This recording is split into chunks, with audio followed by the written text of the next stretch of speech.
देखती हुई आंखों, सुनते हुए कानों, धड़कते हुए दिलों, मचलती और बहकती हुई सांसों की खिदमत में अबरार काशिफ का प्यार, एहतराम और सलाम। हालांकि ये बरवक्त कहानी नहीं लिखती, हालांकि ये बरवक्त कहानी नहीं लिखती, तारीख कभी खून को पानी नहीं लिखती। मैं इसलिए जिंदा हूं कि मैं बोल रहा हूं, दुनिया किसी गूंगे की कहानी नहीं लिखती। बहुत शुक्रिया आज़रीन। मैं देख रहा हूं कि आसपास उस तरफ लोग मुझे कुछ खड़े हुए नजर आ रहे हैं, इस तरफ भी कुछ खड़े हुए दोस्त अहबाब नजर आ रहे हैं। इंसानियत नवाज, उर्दू नवाज, तहजीब के दोस्त इस तरफ भी कुछ नजर आ रहे हैं। और अभी तक मुझे ऐसा लगता है कि वो कुर्सियों का इंतजार कर रहे हैं कि उन्हें भी कुर्सियां मिल जाएं। दोस्तों, मैं एक बात अर्ज करता चलूं कि कुर्सियां सबके मुकद्दर में नहीं होती। और कुर्सियों के बारे में एक बात ये भी बता दूं, कुर्सियां बेवफा महबूबा की तरह होती हैं, बेवफा माशूका की तरह होती है। किसी भी वक्त दामन छुड़ाकर और हाथ झटक कर जा सकती है। जमीन का दामन थाम लीजिए, जमीन माँ की तरह होती है, मरने के बाद भी आपको अपने सीने में, अपनी आगोश में समेट लेती है। बहुत शुक्रिया। मेरी गुजारिश है, आ जाएं, इस महफिल को, इस मुशायरे को एक इकाई बना लें। आप शोर बहुत ज़्यादा कर रहे हैं। जज्बात इंसान की ज़िंदगी में बेहद ज़रूरी है, लेकिन जज्बातियत से काम लेना कुछ खास बात नहीं है, कुछ अच्छी बात नहीं है। इसलिए आप जज्बातियत का दामन हाथ से न छोड़ें, बल्कि जज्बात से काम लें, एहसास से काम लें, दुआओं से शायरों को नवाजें, अपनी दादो तहसीन से नवाजें। आपने देखा कि हमारे मुअज़्ज़िज़ीन ने, हमारे मेहमानों ने, डॉक्टर कुमार विश्वास साहब ने इल्म की, अदब की, इंसानियत की शम्मा यहाँ पे रोशन की है। हम दुआ करते हैं कि हमारी हथेलियों का तहफ़्फ़ुज़ इसकी लौ को फराहम करे, और अल्लाह ईश्वर के दरबार में हम दुआ करें कि बाराबंकी से जलने वाली इस शम्मा का उजाला दुनिया के गोशे गोशे को मुनव्वर कर दे। साझी विरासत की तहरीर के ज़ेर इनेकाद इस मुशायरे का इनेकाद हुआ है। दोस्तों, ज़रा सी आपसे गुफ्तगू करना चाहूँगा 2-3 मिनट की। साझी विरासत क्या चीज़ है? साझी विरासत किस चीज़ को कहते हैं? गंगा जमनी तहजीब किस चीज़ का नाम है? इत्तेहाद, बाहमी दोस्ती और भाईचारा किसे कहते हैं?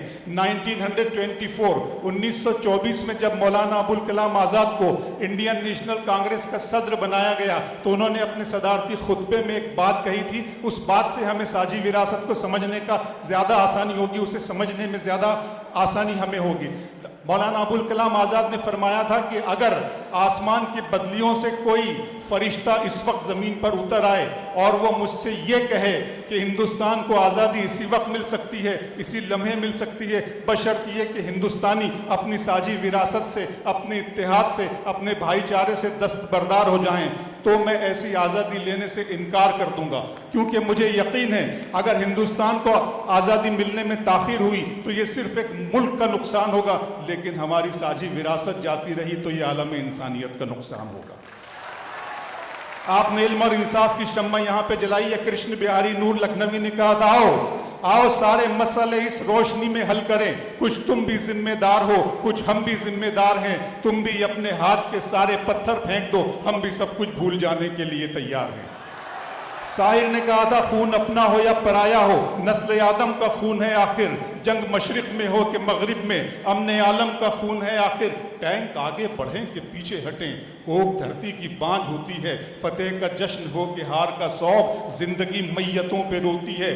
जंग तो खुद ही एक मसला है, जंग क्या मसलों का हल देगी, आग और खून आज बख्शेगी, भूख और एहतियाज कल देगी। इसलिए ए शरीफ इंसानों, जंग टलती रहे तो बेहतर है, आप और हम सभी के आंगन में शम्मा जलती रहे तो बेहतर है, शम्मा जलती रहे तो बेहतर है। आज बाराबंकी ने शम्मा यहाँ पर जलाई है। मैं फिर एक मरतबा ईश्वर अल्लाह के दरबार में दुआ करता हूँ कि इस शम्मा के उजाले से वो सारी दुनिया को मुनव्वर कर दे, सारी दुनिया को जगमगा दे। मार्टिन लूथर किंग ने कहा था, तुम उड़ो, अगर तुम उड़ नहीं सकते हो तो दौड़ो, अगर दौड़ नहीं सकते हो तो चलो, अगर चल नहीं सकते हो तो रेंगते रहो, मगर आगे की सिमत बढ़ते रहो, आगे की तरफ चलते रहो। अगर रास्ते में कहीं कंकर और पत्थर हैं तो अच्छा जूता पहनकर रास्ता तय किया जा सकता है, लेकिन जूते में कंकर हो तो अच्छे रास्ते पे चलना दुश्वार हो जाता है।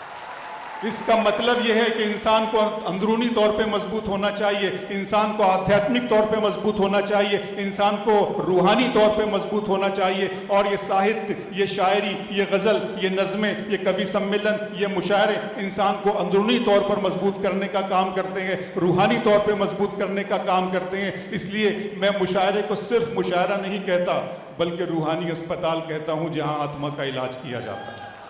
गज़ब करेंगे हमारा सुकूत तोड़ेंगे, غضب کریں گے ہمارا سکوت توڑیں گے، یہ سانحیں تو گناہگار کر کے چھوڑیں گے، نئے سرے سے تعلق نہیں بنائیں گے ہم، جہاں سے ٹوٹ گیا تھا وہیں سے جوڑیں گے، دعائیں مانگنے والوں ہمارے ساتھ چلو، ہم آج رات ندی میں چراغ چھوڑیں گے۔ آج رات ندی میں چراغ چھوڑنے کا مطلب بھی یہی ہے کہ آج کی شام، آج کی رات انسانیت کے نام آج کی شام جو انعقاد ہوئی ہے، اس کے لیے دعا مانگی جائے دوستوں کہ ہمارا ملک ترقی کی راہوں پہ چلے۔